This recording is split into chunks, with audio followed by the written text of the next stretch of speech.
শখ কইরা নানুর জন্য প্রবাসী রুমমেট পায়ে কেনাকাটা করছিল। নামাজের মশলা কিনছে, সবজি কিনছে, আরো অনেক কিছু কিনছে। নানিরে দেয়া দিব। আর মাত্র 10-12 দিন সময় বাকি আছে। আল্লাহ যদি বাঁচায় তাহলে ওই পাইটা দেশও যাইব। প্রিয়জনদের জন্য অনেক কিছু কিনছে, কিন্তু ভাগ্যের কি নির্মম পরিহার দেখেন। আর কিছুদিন বাকি আছে কেনাকাটা করার পরেও নানুর হাত সেই নামাজের মশলাটা তুইলা দিতে পারলো না। গতকাল রাত্রে খবর আসছে যে ওই ভাইয়ের নানু নাকি মারা গেছে।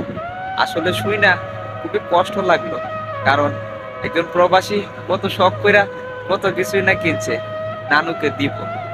এই নানুকে আর এই নামাজের মশলাটা হয়তো দেওয়া হবে না। হয়তো এই প্রবাসী ভাই আল্লাহ যদি বাঁচায় রাখে কিছুদিনের ভিতরে দেশে যাইব, কিন্তু ওই নানুকে আর শেষবারের মতো দেখতে পারলো না, দিতে পারলো না। তার ইনকামের টাকা দিয়ে একটা নামাজের মশলা, সেই নামাজের মশলায় ওই নানুটার নামাজও পড়তে পারলো না।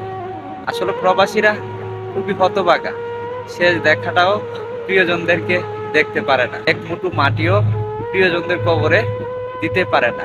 আর এই প্রবাসে কারো যদি কোনো আত্মীয় স্বজন মারা যায়, তাকে সান্ত্বনা দেওয়ার মতো সময়ও কিন্তু থাকে না।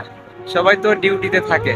রাতের বেলা যখন ডিউটি থেকে আসে তখন হয়তো ওই প্রবাসী ছেলেটাকে সান্ত্বনা দিতে পারে, কিন্তু তাকে সবসময় যে পাশে থেকে সান্ত্বনা দিব ওই রকম সাধ্য কিন্তু প্রবাসীদের কারোই থাকে না। সবাই দোয়া করবেন ওই ভাইটার জন্য, ওই ভাইটার নানুর জন্য। আপনারা কিন্তু অনেকেই দেখছেন যে আমার রুমের সাকিব ভাই, যে উনারে নিয়ে আমি অনেক ভিডিও করছি, উনার দেশে যাওয়ার কেনাকাটা নিয়ে অনেক ভিডিও করছি।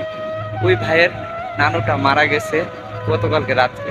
সবাই দোয়া করবেন ওই ভাইটার নানুর জন্য, আর ওই ভাইটার জন্য আল্লাহ যেন সহি সালামতে বাকি দিনগুলা ভালো রেখে সুস্থ রেখে উনি আবার দেশও ফিরতে পারে প্রিয়জনদের কাছে। আসসালামু আলাইকুম।